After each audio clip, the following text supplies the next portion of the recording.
안녕하세요. 파렴치하고 이중인격이나 다름없던 남편과 마침내 이혼한 30대 여성입니다. 현실은 드라마보다 더하다더니 제가 설마 그 현실의 주인공이 될 줄은 상상도 못했네요.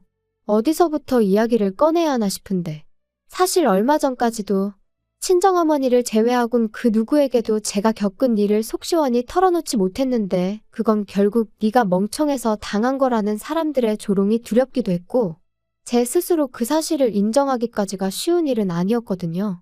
하지만 사람이 계속 무섭다고 뒤로 숨기만 하면 발전이 없다잖아요. 그래서 일단은 이렇게 제 이야기를 하는 식으로 용기를 좀 내어보려고 해요. 남편하고는 대학교 때 처음 알게 되었고 이후로 그럭저럭 적당한 친구 사이로 지냈습니다. 하지만 졸업 이후로는 한동안 서로 소식조차 주고받지 않았어요. 어쩌다 오지랖 넓은 친구가 어떻게 지낸다더라 하는 안부 정도는 전해왔지만 딱히 궁금한 적은 없었고요. 그런데 지금으로부터 8년 전 대학교 친구들하고 마지막 20대를 불태워보자며 모인 자리에 남편도 오게 되었고 그렇게 막상 얼굴을 마주하니 또 이런저런 이야기를 주고받게 되더라고요. 그리고 그날 연락처를 주고받은 게 계기가 되어 이후로 곧잘 만나는 사이가 되었습니다. 바로 연애를 시작한 건 아니고 알고 보니 서로 직장이 가까워서 가끔 점심을 같이 먹는다던가 퇴근 후 맥주 한 잔을 한다던가 그런 만남이 대부분이었죠. 하지만 가랑비에 옷 젖는 줄 모른다고 그런 만남이 거듭되면서 저도 남편에게 호감을 갖게 되었고 그렇게 30살 가을에 저희는 정식으로 교제를 시작했습니다. 처음에 남편과 제가 연애를 시작했다고 하니 주변 지인들의 반응은 대부분 의외라는 시기였어요. 사실 남편하고 저는 뭐 하나 비슷한 구석이 없었거든요. 취미생활이나 입맛은 물론이고 살아온 환경도 아주 달랐죠. 일단 남편에 대해서 먼저 이야기를 해보자면 저랑 교제를 시작했을 당시 남편은 혼자였어요. 성인이긴 했으니 고아라는 말은 어울리지 않지만 대학교를 졸업하고 얼마 지나지 않았을 때 아버님이 사고로 돌아가셨고 이후로 줄곧 혼자 지냈다고요. 참고로 어머님은 남편이 초등학교에 들어가던 시기에 집을 나가셨고 이후로는 전혀 소식을 들은 바가 없다 했습니다. 아무튼 게다가 아버님이 돌아가시면서 남기신 건 여기저기서 터져나온 빚들이 전부였다 하니 듣는 내내 정말 짠하더라니까요. 반면에 저는 사업을 하시는 부모님 밑에서 비교적 유복하게 자랐습니다. 친정어머니가 저를 몹시 힘들게 낳으셨다 보니 둘째는 생각지도 않으셨고 친정부모님 사이가 또 유난히 좋으셨던 덕분에 저는 정말 화목한 분위기에서 자랄 수 있었죠. 게다가 금전적으로도 크게 고생한 기억이 없으니 저는 금수저까지는 아니더라도 제가 은수저쯤은 된다 생각하며 늘 부모님에게 감사한 마음이에요. 사랑에 눈이 멀었던 건지 저는 힘든 환경에서도 잘 버텨준 남편이 고마웠고 앞으로는 남편도 저처럼 인생에 있어서 즐거움을 느끼며 웃는 날만 있기를 바랬습니다. 그래서 가진 건 없지만 자기와 결혼해주겠냐는 남편의 수줍은 프로포즈에 내가 당신을 행복하게 해주겠다며 예스를 했어요. 물론 저도 사람인지라 친정부모님의 반대에 부딪히진 않을지 걱정을 안 한 건 아니에요. 어려서부터 제가 바라는 일이라면 어떻게든 가능케 해주셨던 헌신적인 부모님이셨지만 동시에 그만큼 기대도 크셨으니 제가 좀 더 능력있고 여유있는 남자를 만났으면 하셨거든요. 그래서 남편과 연애 중이란 말씀을 드렸을 때도 연애는 얼마든지 해도 괜찮지만 결혼은 다른 이야기라고 딱 못을 박으시기도 했고요. 그런데 기어이 제가 결혼을 하겠다고 하니 특히나 어머니가 많이 속상해하셨지요. 하지만 감사하게도 저희 부모님은 남편이 마음에 차지 않는다는 걸 적어도 남편 앞에서 티를 내신 적은 한 번도 없으세요.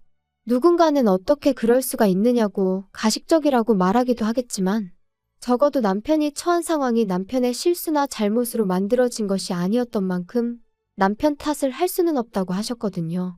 그래서 저희 남편은 저희 집에서 자기를 반대했었다는 걸 결혼하고도 한참이 지날 때까지 몰랐네요. 아무튼 자식이기는 부모 없다고 결국 친정부모님이 허락해 주셨습니다. 제가 남편 한 사람의 됨됨이만 봐달라고 몇 번이나 부탁드리기도 했고 실제로 아버지께선 그래도 남편이 성실하니 책임감도 있어 보이고 무엇보다 저를 무척이나 사랑하는 것 같으니 그것만 보자 그렇게 어머니를 설득해 주시기도 하셨죠. 친정에서 집을 마련해 주셨고 남편은 그때까지만 하더라도 무척이나 감사해했어요. 한동안은 제가 먼저 가자고 하지 않아도 저희 친정에 가서 밥을 먹고 오자는 둥 친정 부모님을 모시고 어디를 가보자는 둥. 딸인 저보다 저희 부모님을 더 생각하는 것처럼 느껴질 만큼요. 하지만 결혼하고 처음 돌아온 제 생일 때 친정아버지께서 제 생일 선물로 차를 바꿔주셨다는 이유로 모든 게 달라졌습니다. 남편은 원래 차가 없었고 저는 처녀적부터 타던 차가 있었어요. 제가 사회생활 시작하고 처음 샀던 차로 친정 부모님께선 당신들이 보태줄 테니 더 좋은 걸로 사라고 하셨었지만 그땐 사회초년생인데 회사에 괜히 비싼 차 끌고 다니면서 이목을 끌기가 싫었거든요. 그래서 또래 여자들이 주로 산다는 경차로 샀었지요. 그런데 그게 저희 부모님은 항상 마음에 걸리셨던 모양입니다. 어쩌다 교통사고 뉴스라도 접하시면 저한테 이것 좀 보라며 속상해하시기도 하고 화를 내시기도 하고 그러다 이제 결혼도 했으니 남편하고 같이 타라며 외제차를 선물로 뽑아주신 거였죠. 하지만 저는 먼저 알기는커녕 상상도 못했던 일이었기에 식사 자리에서 아버지께서 저에게 차키를 주시며 선물이다 하셨을 땐 정말 깜짝 놀랐네요. 아무튼 그렇게 화기애애한 자리가 끝나고 집으로 돌아왔습니다. 마침 약속 장소까지 지하철을 타고 갔던 터라 아버지가 주신 차를 그대로 제가 끌고 왔고요. 그런데 어째서인지 돌아오는 내내 남편은 평소와 달리 저에게 말 한마디 걸지 않았고 저는 뭐랄까 마음 한켠으론 찜찜했지만 그래도 애써 길어진 자리 때문일 거라고 생각했던 기억이 나네요. 하지만 집에 도착해서도 남편은 계속해서 어두운 얼굴을 하고 있었기에 더는 모른 척할 수도 없어서 오늘 많이 피곤했냐 물으니 그제서야 한다는 소리가 장인어른한테 서운해서 그래. 솔직히 너무하신 거 아니냐? 내 생일 때 장인어른이 뭐 해주셨는지 기억 안 나? 아빠가 당신 용돈 하라고 100만 원 주셨잖아. 근데 그게 왜? 그러니까 사위 생일 때는 꼴랑 100만 원 주셔놓고 당신 생일 선물로는 외제차? 야, 사위도 아들이네 어쩌네 말씀하실 땐 언제고 결국 이것 봐. 달라도 너무 다르잖아. 그걸 말이라고 하는 거야? 당신이야말로 정말 너무하네. 아빠가 하시는 말씀 못 들었어? 같이 타라고. 말이 좋아 같이 타는 거지. 나더러 네 차 얻어 타라는 거잖아. 정말 같이 타라고 사주신 거였음 사위 생일 때 주셨으면 얼마나 좋냐? 거봐, 할 말 없지? 아무튼 됐다 됐어. 치사하고 더러워서 안 탄다 안 타. 그리고 이 일로 저는 남편에게 너무나 크게 실망을 했어요. 그동안 저희 부모님이 남편에게 표현하신 마음, 들이신 정성은 안중에도 없이 그 차 한 대로 모든 걸 판단하고 결정하는 그 치졸한 모습에 정말 이렇게 순식간에 사람이 싫어질 수 있나 싶을 정도로 말이죠. 그래서 이후로는 중간에서 적당한 이유와 핑계를 대가며 친정과의 교류를 줄여갔습니다. 정확히 말하자면 남편이 저희 친정 부모님과 만날 일을 줄여나갔죠. 그런데 솔직히 말하자면 저는 달라진 상황에 남편이 좀 당황해하진 않을지, 혹시 자기가 했던 말과 행동을 후회하진 않을지, 그래서 저에게 미안하다고 한다면 한 번쯤은 봐줘야지 하는 마음도 있었거든요. 하지만 웬걸요. 남편도 보란듯이 저희 부모님한테 연락도 안 하고 한 번을 만나러 가자 소리도 전혀 안 하는 거예요. 제가 막말로 대리해도 뭐 그런 걸 바란 것도 아니었지만 원래 잘하던 사람이 그 한 번의 다툼 이후로 완전히 전에 없이 행동하니까 이게 내가 믿고 결혼한 남편이란 사람의 민낯인가 싶은 게 슬프고 속상하고 동시에 화도 나대요. 그러다 정말로 일이 터진 건 이후로 1년쯤 지났던 재작년 여름이었습니다. 언젠가부터 친정아버지가 자꾸 소화가 안 된다셔서 병원에 모시고 가니 그 결과는 충격적이었어요. 위암이셨거든요. 그리고 정말 화가 났던 건 바로 1년 전에도 내시경을 하셨었는데 그때 병원 측 실수로 아버지한테 잘못된 결과를 통보했었다는 거죠.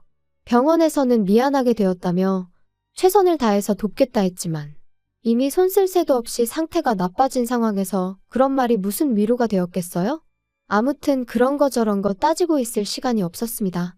친정아버지는 바로 병원에 입원을 하셨고 그때부턴 모든 상황이 정신없이 흘러갔으니까요. 간병인을 쓰긴 했지만 그래도 대부분의 병간호는 친정어머니가 도맡아 하셨어요.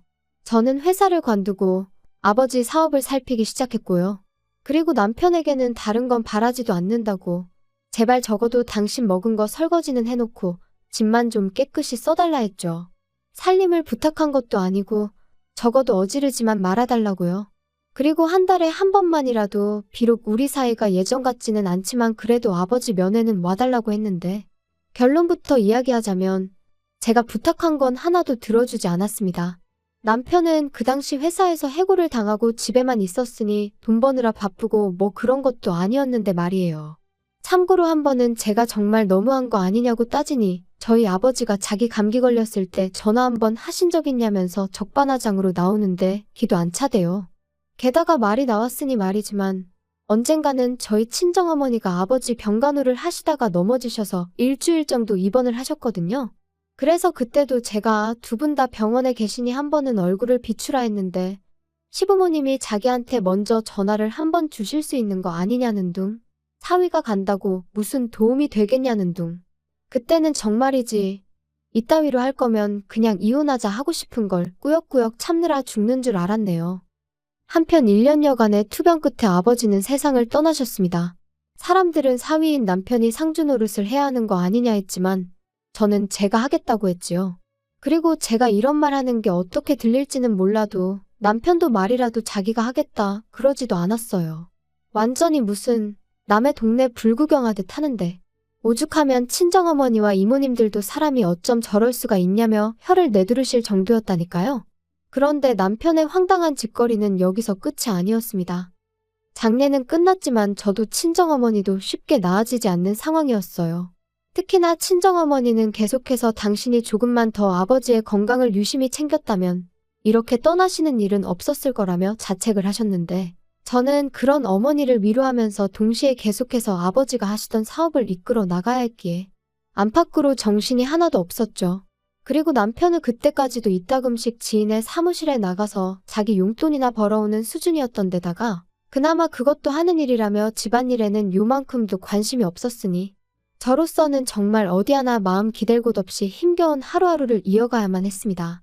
그런데 그러던 어느 날 남편이 저에게 소개할 사람이 있다고 하더라고요. 그리고 저는 순간이지만 이 와중에 어디서 혹시 애까지 낳았나 싶은 게 정말 말 그대로 가슴이 철렁했네요. 그런데 그렇게 소개받게 된 사람은 다름 아닌 나이가 지긋하신 저희 친정어머니와 비슷한 또래로 보이는 여사님이셨죠. 그리고 그 여사님이 남편의 어머니, 그러니까 낳아주신 친어머니라는 사실을 알기까진 오랜 시간이 걸리지 않았습니다. 두 사람이 나란히 앉아있는데 부리부리한 눈이며 얇은 입술까지 무슨 복사기로 찍어낸 듯 꼭 닮아 있었으니까요. 아무튼 상황 자체가 어이가 없었던 게 솔직한 제 심정이었어요. 바람나서 집 나간 어머니라고 자기는 어머니를 생각하면 그리움은 일절없고 분노만 치민다고 했던 사람이 뭐가 그렇게 좋은지 희죽거리고 있는 게 저는 겪어본 적 없는 상황이었으니 쉽사리 뭐라 말할 순 없었지만 묘하게 황당한 기분까지 들더라니까요. 게다가 어머님이란 분은 처음부터 저에게 반말로 네가 내 아들 마누라냐, 내 며느리냐 해가시며 눈물을 다 보이셨는데 제가 심보가 꼬인 건지 어쩐 건지는 몰라도 어째서 제 눈엔 그저 쥐어짜내시는 걸로밖에 안 보이더라고요.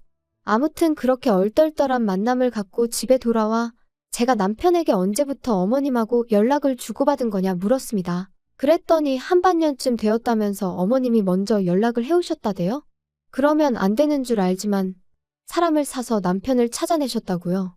그리고는 뭐 지난 과거는 당신이 다 미안하다며 남편더러 이제부터라도 잘 지내고 싶다. 이젠 죽는 날까지 네 엄마로만 살다 가겠다 뭐 한마디로 자식으로서 듣고 싶을 법한 말들은 다 하셨던 모양인지 남편이 말하길 이제라도 좀 잘 지내볼까 싶다는데 솔직히 이러쿵저러쿵 말도 하고 싶지 않았어요. 그래서 알아서 하라니까 저더러 한다는 소리가 알아서 잘하랍니다. 세상에 하나뿐인 시어머니라고 예의 있게 행동하라고요. 어이가 없어서. 그럼 당신은 뭐 장인어른이나 장모님은 둘셋씩 있어서 끝까지 그따위로 행동했어? 야, 말은 똑바로 해라. 장인어른이랑 장모님이 먼저 나를 홀대하셨으니까 나도 똑같이 한 것뿐이거든. 그런데 우리 어머니가 뭐 너한테 서운하게 한 거 있냐? 그런 거 없으니까 너는 나랑 상황이 다르지. 제대로 잘해드려. 며느리들이 그런 거 인터넷에 찾아보면 나올 거니까 공부도 좀 하고. 어이가 없다. 막말로 가진 거 쥐뿔도 없는 당신 받아준 우리 부모님한테 그게 할 소리야? 홀대를 하셨다고? 밴댕이 소갈딱 찐 건 알고 있었는데 진짜 그렇게 생각을 하고 있었다니 정말 기도 안 차네. 됐어. 나한테 며느리 도리고 나발이고 바라지도 마. 바랄 걸 바래야지. 넌 진짜 말을 그따위로밖에 못하냐? 뭐 밴댕이 소갈딱지? 내가 누구 때문에 이렇게 됐는데? 솔직히 하루에도 12번 정말이지 이혼 생각을 안 한 날이 없었습니다. 하지만 친정아버지가 돌아가신 지도 얼마 안 되었는데 딸인 제가 이혼까지 한다면 이러나 저러나 사람들 입방아에 오르내릴 게 뻔했고, 친정어머니도 저희 부부가 갈등을 겪고 있다는 사실은 알고 계셨지만 이혼은 안 했으면 하시는 눈치셨거든요. 그래서 정말 꾹꾹 참을 인자를 그려가며 어떻게든 버텨보려고 했어요. 게다가 남편도 드디어 정신을 차렸던 건지 살살 제 눈치를 살피며 예전과는 다른 모습을 보이기도 했고요. 그래서 아직 우리 사이에 희망이 남아있나 싶었는데 그건 순전히 제 착각이었습니다. 잘 짜여진 판에 하마터면 제가 놀아날 뻔했던 거죠. 남편이 저더러 모처럼 바람이나 쐬러 가지 않겠냐 물었고, 저는 이 인간이 뭘 잘못 먹었나 싶으면서도 그런 남편의 제안이 싫지만은 않았어요. 그래서 못 이긴 척 따라 나갔는데, 그렇게 도착한 장소에는 예상 밖의 인물이 저희를 기다리고 있었습니다. 바로 남편의 생모, 그러니까 어머님이셨지요.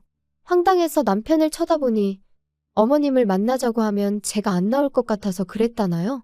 마음 같아선 확 돌아서서 나오고 싶은 걸 그러면 보나마나 또 제 가정교육을 운운하겠구나 싶어서 일단 자리에 앉았습니다. 아이고, 나와줘서 고맙다. 오늘 내가 너랑 얘기 좀 하려고 아들한테 자리 좀 만들어 달라고 그랬어. 그럼 차라리 전화를 하시지 그러셨어요. 그나저나 하실 말씀이. 내가 우리 현철이랑 떨어져 지낸 세월이 20년도 넘어. 그런데 이게 너는 애를 아직 안 낳아봐서 모르겠지만 이 모정이란 게 잊으려고 한다고 잊혀지는 게 아니야. 하루가 멀다 하고 우리 아들이 눈앞에서 아른아른, 아이고 그때를 생각하면 정말이지 내가 어떻게 살았나 몰라. 정말 죽지 못해 살았다는 그 말이 딱이라니까. 그래서 내가 결심을 했다. 근데 네가 좀 도와줘야 돼. 무슨 결심을 하셨는데 제가 도와드려요? 그런 이야기라면 아드님하고 하시는 게 빠르실 텐데요. 너는 뭘 그렇게 매정하게 말을 하냐? 시애미가 말하는데. 내가 너네 사는 동네로 이사를 올까 싶다. 마음 같아선 같이 살자고 하고 싶지만 그럼 너가 불편해서 싫다 할 거 아니냐. 요새 젊은 여자들이 시애미랑 사는 거 안 좋아하는 거 나도 다 알아. 아무튼 그래서 이사를 올 건데 내가 돈이 좀 필요해. 황당하더라고요. 얼마나 생각해주는 것처럼 합가는 안 할 거지만 이사는 오겠다는 말은 무엇이며 그런 와중에 저한테 돈을 바란다는 게 어이가 없었죠. 당신 어머님한테 우리 사이가 지금 어떤지 말씀 안 드렸어? 우리 사이가 뭐 어때서? 부부끼리 좋을 때도 있고 안 좋을 때도 있고 그런 거지. 뭐 좋을 때도 있고 안 좋을 때도 있고? 장난하니? 어머님, 솔직히 어머님 소리도 어색하지만요. 아무튼 어머님, 저 돈 못 해드려요. 남편하고 저 사이 정말 안 좋거든요. 남편이 저희 아버지 돌아가시기 직전에 정말 눈꽃만큼도 사위 노릇한 거 하나도 없어요. 그런데 제가 어머님을 도와드릴 이유가 없잖아요? 번지수 잘못 찾으셨어요. 이사를 오시든 말든 그건 알아서 하실 일인데 확실한 건 저는 돈 못 해드립니다. 너 미쳤어? 지금 무슨 소리를 하는 거야? 말을 그따위로밖에 못해? 이 정도만 하고 많은 걸 다행인 줄 알아. 진짜 당신 제정신이니? 어떻게 이런 자리를 만들 생각을 해? 당신 어머니니까 당신이 알아서 해. 돈 있으면 해드리던가. 야씨, 내가 돈 있으면 아쉬운 소리 하겠냐? 그러지 말고 한 번만 도와줘라. 우리 엄마 불쌍하지도 않냐? 더도 안 바라고 4천만 해줘. 전세 보증금하게. 그거 네 차값 반도 안 된다. 아마 하늘에 계신 장인어른도 그래 그거 해주고 사이좋게 지내라 하고 계실걸? 미친 거 아니야. 지금 누굴 들먹여? 절대 못 해줘. 아니 안 해줘. 내가 돈을 믹서기에 갈아버리면 갈아버렸지. 너한테는 안 줘. 진짜 날강도가 따로 없네. 내가 우리 엄마 생각해서 거지 같은 남편이지만 그래도 내가 이혼녀 소리 들을까 전전긍긍하는 우리 엄마 생각해서 그래서 그냥 꾹 참고 너랑 살려고 했거든. 근데 아니네. 내가 미쳤네. 더는 같이 못 살겠으니까 그만 헤어져. 정말 솔직히 남편이 저희 아버지가 입원해 계시는 동안 그동안 죄송했다고 한마디라도 해드렸다면 그러면 저는 그래도 그 한 번을 평생의 위안으로 삼고 남편과 이혼까지는 하지 않았을 거예요. 하지만 정작 자기는 아무것도 안 해놓고 저한테 뭔가를 바란다는 게 사람이 이럴 수가 있나 싶대요. 게다가 어머님이란 분도 막말로 남편을 키우다 빚을 지신 것도 아니고 듣자 하니 죄다 외도와 사기를 당한 탓에 그 꼴이 되셨던 건데 그저 남편의 어머니란 사실 하나로 제가 다 해드려야 한다는 게 아무리 생각해봐도 도무지 납득이 되질 않더라고요. 그래서 결국 제가 먼저 오늘 어머님이 하신 말씀은 못 들은 걸로 하겠다며 자리에서 일어났습니다. 남편에게는 갈라서자는 내 말은 홧김에 내뱉은 게 아니라 진심으로 한 소리니 그런 줄 알라 했고요. 그리고 저는 택시에 올라타 그 길로 곧장 강남으로 향했습니다. 몇 번이나 이혼을 하고 싶었고 그때마다 여러 자료를 찾아봤던 탓에 어디로 가야 할지 확실히 알고 있었으니까요. 그리고 그때부턴 친정어머니의 체면과 걱정보다는 제 인생만 생각하기로 했지요. 그래서 어머니께도 알리지 않고 이혼 소송을 진행해 나갔어요. 사실 어떻게든 협의 이혼 쪽으로 하고 싶었는데 남편이 자기가 죽으면 죽었지 이혼은 못한다고 버텨대는 통에 정말 몇 달 동안 얼마나 가슴앓이를 했는지 모릅니다. 아무튼 지리했던 싸움의 결과는 당연히 제가 이겼지요. 남편은 빈몸으로 제 집에서 나갔고 어쩌다 저랑 이혼하게 된 건지는 이제 곧 친구들도 알게 될 거예요. 지도 지가 너무했다 싶은 건지 아니면 무슨 꿍꿍이가 있는지 따로 들려오는 이야기는 없지만 한편 남편은 결국 어머님하고 같이 사는 것 같아요. 근데 꿈에도 그리워하던 아들이 개털인 걸 아시면 그래도 어머님이 좋다고 남편하고 살고 싶어 하실까 궁금하긴 하네요. 아무튼 여러분 주변 분들 중 혹시 하나를 해주면 고마운 줄 모르고 두 개를 바라는 그런 분들은 없겠죠? 혹시나 있으시다면 저는 과감히 그런 사람들은 멀리하시라고 조언하겠습니다. 세상에 그 어떤 것도 당연한 건 없는데 그 상식조차 모르는 사람을 곁에 두어서 여러분께 득이 될 일은 없을 테니까요. 그나저나 오늘은 다시 포근한 날씨네요. 즐거운 주말 되시길 바라겠습니다.